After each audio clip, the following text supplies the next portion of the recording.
Right, so hello and welcome back to Books and Things, and welcome to another video. And today I'm going to be giving you some tips and tricks, some do's and don'ts for reading the works of Elizabeth Gaskell.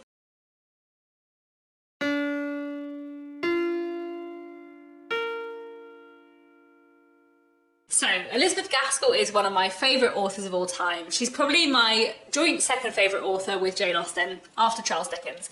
And I think her books are wonderful. And today I have for you 10 tips for reading Elizabeth Gaskell's books. This is part of what has become a little bit of a series on my channel, so I'll link down below my other tips videos for reading Charles Dickens, Jane Austen, Anthony Trollope and Thomas Hardy, and today we're talking about Elizabeth Gaskell. So tip number one is don't be afraid. Elizabeth Gaskell is a pretty accessible author. I really don't think Elizabeth Gaskell is an author to be afraid of. She is one of those authors who I think is pretty easy to get into. She writes realistic characters, but also good, strong plots. She has a good blend of like dramatic incidences, love stories, and social criticism. And her writing style, I think, is pretty accessible. In general, I just feel like as Victorian authors go, Elizabeth Gaskell is pretty easy to get into. She was one of the first Victorian authors I ever read. So the first Victorian book I read was Jane Eyre by Charlotte Bronte. And after reading that, the next Victorian book I read was North and South by Elizabeth Gaskell. I was 13, it was fine, I loved it. I don't think Elizabeth Gaskell is an author to be afraid of. However, tip number two is don't underestimate Elizabeth Gaskell. I feel like Elizabeth Gaskell is probably the most talented author of the Victorian period. I think I'm just going to put that out there. Gaskell is amazing. Like I said, my favourite author of all time is Charles Dickens, but there's a bit of me that thinks Elizabeth Gaskell might be more talented than Charles Dickens. I just think Gaskell is really, really talented, and I feel like her characterisation especially is amazing. I feel like Elizabeth Gaskell's realism and psychological complexity is great, her social criticism is perfect, her Condition of England novels are just so well done. It's kind of hard for me to explain exactly what I mean, but I just think Gaskell is one of those authors who is just like subtly amazing, where you can read the book and I can't like point to exactly what it is that makes it perfect, but somehow it's just amazing, and by the end I'm just completely in awe. And she's also an author who's really rereadable as well. I just feel like Gaskell is one of those authors where every time I read or reread one of her books, I just fall in love with her even more. My third tip is don't forget that every Elizabeth Gaskell book is different. As I just mentioned, I feel like Elizabeth Gaskell is one of the most impressive writers for the range and breadth of her work. There is so much variation in her books. She wrote really, really different books. I feel like if you read all of Gaskell's novels without knowing they were all by the same person, you wouldn't necessarily know they were by the same person, which I feel like is definitely not true for lots of other Victorian authors. Gaskell was very, very good at turning her hands to very, very different things. A lot of her books are quite different in tone, in style, in theme, in plot structure. And I think that's really worth being aware of going into Elizabeth Gaskell, because different books by her bring out different wonderful elements of her writing, and I feel like you will like different books by her better depending on the kind of other books that you like. You know, if you like Jane Austen, I think you'll like North and South or Wives and Daughters. If you like Charles Dickens, I think you'll like North and South or Mary Barton. If you like Thomas Hardy, then the Elizabeth Gaskell books you will love would be Ruth and Sylvia's Lovers. Ruth is like Thomas Hardy with slightly more belief and hope in humanity thrown in, and Sylvia's Lovers is like Thomas Hardy with, you know, the level of hope you expect in a Thomas Hardy book. If you like Wilkie Collins and the kind of sensation fiction of the Victorian period, then maybe read A Dark Knight's Work. If you like gothic things, maybe try Lois the Witch or The Grey Woman. If you love to laugh and you like books like The Pickwick Papers or Three Men in a Boat or Diary of a Nobody, then read Cranford. Like, Gaskell is just so varied that you're just not going to know that there isn't a Gaskell book out there that you'll love until you've read all of Gaskell. My fourth tip is do think carefully about your reading order and where to start. So as I've said above, there are lots of different Gaskell books for different kinds of readers, and I feel like it's worth thinking about that before you decide which Elizabeth Gaskell book to start with. Saying that, I think North and South is probably the best place to start with Elizabeth Gaskell in general, although see my thoughts about what other kind of books you like and what kind of Gaskell books you therefore might like. But North and South, I feel like, is a really approachable book. Like I said, I read it when I was really young. It was the first Gaskell book I read, and I just loved it so much. It's got a really good love story in it, but it also has a lot of social criticism that is really, really interesting and really well done, and the plot also kind of like moves along at a good pace. I would also say that Mary Barton is a decent place to start with Elizabeth Gaskell, but you do have to be prepared that the pace changes quite dramatically halfway through, so you have to be like prepared to go through a slightly slower first half. But in general, I would say I think North and South is probably the one I'd recommend to start with. North and South being the story of a woman called Margaret Hale who moves from the south of England to the north of England, moves into a mill town where she becomes interested in the kind of disputes between masters and workers working in the factories, and develops an uneasy dynamic with a mill owner called Mr. Thornton, and it's very, very, very, very good. But as I already said, if you start with North and South or Mary Barton and you don't love them, that doesn't mean that you're not going to love another book by Elizabeth Gaskell. I would say, as a general rule, that I don't think Wives and Daughters is necessarily the best place to start with Elizabeth Gaskell. I think it is Elizabeth Gaskell's greatest work. My favourite is North and South, but Wives and Daughters is her best. Wives and Daughters is absolutely magnificent. It is her, like, triumph of genius, her magnum opus, but she died when she was very, very, very near the end, so the last few chapters are missing. Like, you still know what's going to happen in the end. It's more or less complete, but I feel like quite a few people read Wives and Daughters not knowing that the last few chapters are missing and find that a bit frustrating. And then I would also say don't necessarily start with Cranford. A lot of people start Elizabeth Gaskell with Cranford because it is pretty short and it is pretty well known. But Cranford is a slightly weird Gaskell to start with because it doesn't have much of a plot. It is very, very episodic.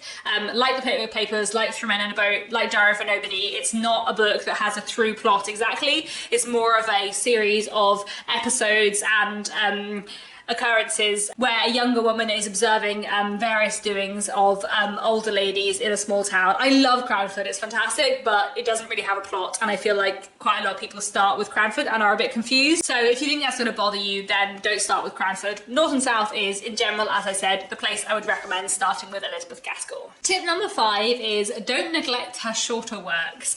Elizabeth Gaskell is best known for her full-length novels.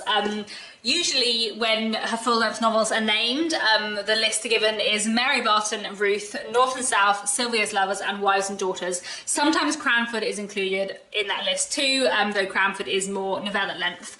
And she's also known a bit for her biography of Charlotte Bronte. But people often forget that Elizabeth Gaskell wrote a lot of other things aside from those novels. Elizabeth Gaskell wrote a lot of novellas and a lot of short stories. She was really prolific, and her short work is fantastic. And some of her novellas are like a pretty decent length and really worth your time. So of her shorter works, her novellas, Cranford is obviously very famous and well known. I really recommend A Dark Night's Work, which is about 160 pages and fantastic, really dramatic, about this young woman and her father. Everything is kind of going on in her life perfectly ordinarily until one dark night something happens. I also really recommend The Grey Woman, which is one of her gothic tales. It's about 75 pages. In my edition, it's gothic and fantastic, really, really interesting. I would also recommend The Malvern Cottage, another one of her novellas. Interestingly, A Malvern Cottage is the book that inspired The Mill and the Floss by George Eliot. Is it better than The Mill and the Floss? In my opinion, yes. I really recommend The Malvern Cottage. There's also Mr. Harrison's Confessions, the tale of a country doctor and all the women who are in love with him, who he has failed to notice are in love with him. There is Lois the Witch, which is a work of historical fiction about the Salem witch trials. Like I said, Elizabeth Gaskell wrote a lot of very different books. There's also My Lady Ludlow, Cousin Phyllis, The Poor Clare. All of the works I've just mentioned are sort of between long short story and novella length. Some of them are longer than others, but they're all like pretty decent to get your teeth into. But there's also some much shorter stories by Elizabeth Gaskell that are great as well. So I'd really recommend The Old Nurse's Story, which is a great gothic tale. And I'd also recommend Christmas Storms and Sunshine, which is a lovely Christmas story, which I really, really enjoyed. So yeah, you may have heard of Elizabeth Gaskell's main novels, but she wrote so many other things that are amazing. So please don't neglect her shorter works. They are fantastic. Tip number 6 for for going into Elizabeth Gaskell's work is do be prepared for quite a lot of misery. I partly thought of this tip because I was planning my tips for Thomas Hardy video at the same time as I was planning my tips for Elizabeth Gaskell video, and it occurred to me that Thomas Hardy is very well known for his miserable books. Like, Thomas Hardy's reputation as a novelist is partly founded on the fact that his books are pretty grim. But I feel like Gaskell does not have that reputation. She is never talked about as being as miserable as Thomas Hardy, but Elizabeth Gaskell's books have a lot of dark stuff going on in them. And while there are some of her works which are a lot more comic, like Cranford, even Cranford has some sadder moments. And there is, throughout her books, a lot of tragedy and a lot of death. For example, North and South is often talked about as being a bit of a Pride and Prejudice retelling, which it is. There is a lot of social criticism, but there's also a bit of a Pride and Prejudice-esque love story in it. But North and South is also a book where grief is a key theme.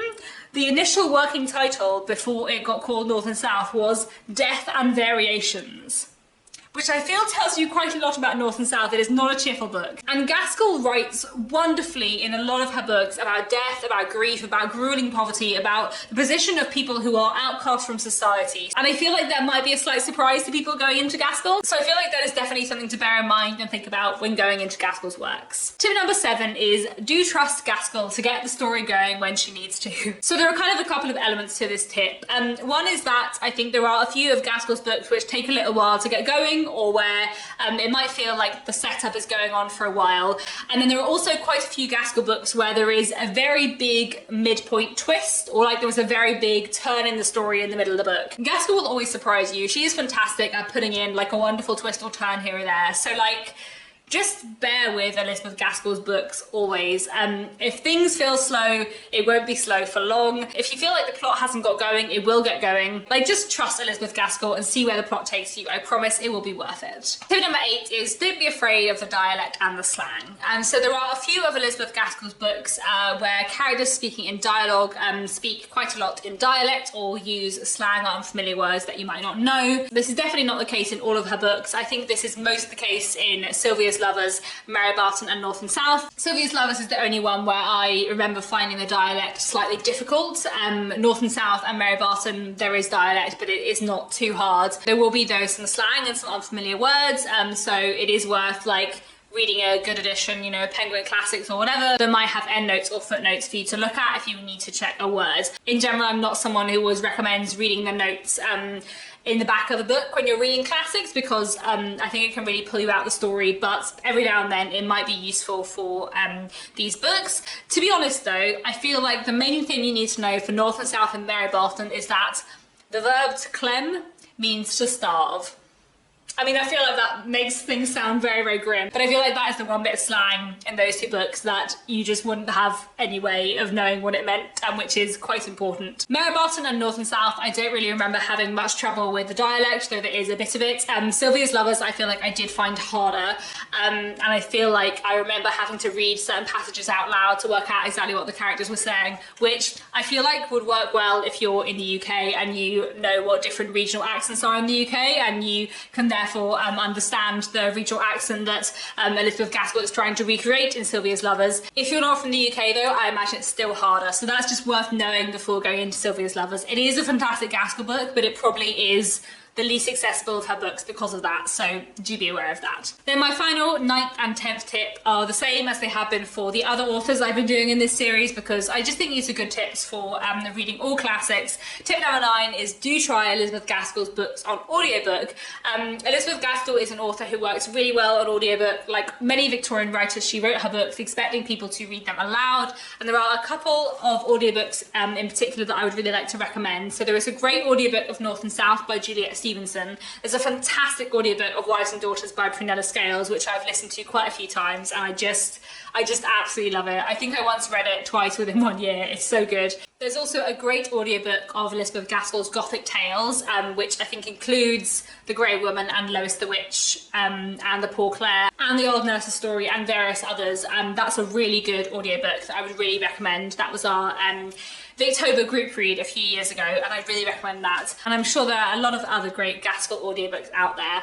I have been struggling to find one for Sylvia's Lovers, which is a shame because I do feel like Sylvia's Lovers, because the dialect would be really useful to listen to on audiobook, audiobook, but it is definitely a lesser known Gaskell work, and I haven't yet managed to find a good audiobook of Sylvia's Lovers, but maybe I will sometime. Then my final tip is do try an adaptation if you're struggling, and there are a couple of great adaptations of Gaskell's works that I would really recommend. There is a really fantastic adaptation of North and South from 2004, which is just one of my favourite adaptations ever. One of my favourite things that's just ever been on a screen. It's just really, really, really good, and really captures the setting really, really well. There's also a really good adaptation of Wives and Daughters from 1999, which is great. And also, if you read Wives and Daughters and you're slightly disappointed by the lack of an ending, as she died before finishing the last few chapters, the mini-series from 1999 ends it really, really well in a lovely way. And then there's also the mini-series Cranford from 2007, which delightfully is not just an adaptation of Cranford, but it's an adaptation of Cranford, My Lady Ludlow, and Mr. Harrison's Confessions. And I think Return to Cranford, the second series, also is an adaptation of The Moorland Cottage, which is lovely. I think it was such a fun idea to combine various shorter works by Elizabeth Gaskell into one universe, because it works so well, and the way they combine Mr. Harrison's Confessions and Cranford especially is really, really great. I love Mr. Harrison's Confessions. It's just this delightful little piece of work by Elizabeth Gaskell, which, you know, would never have been likely to be adapted to screen, and it's so fun that they tied it in with Cranford. I really love this adaptation and I really recommend it, and I think it's also a good way to encourage you to read My Lady Ludlow, Mr. Harrison's Confessions, and you know, these lesser known works by Elizabeth Gaskell that are really great and worth your time. So those are my 10 tips and tricks, my do's and don'ts for Elizabeth Gaskell. Do let me know down in the comments, do you have any other tips for reading Elizabeth Gaskell? Have you read Elizabeth Gaskell? Which is your favourite of her books? And that's all for now. Thanks so much for watching, and I'll be back very soon with another bookish video.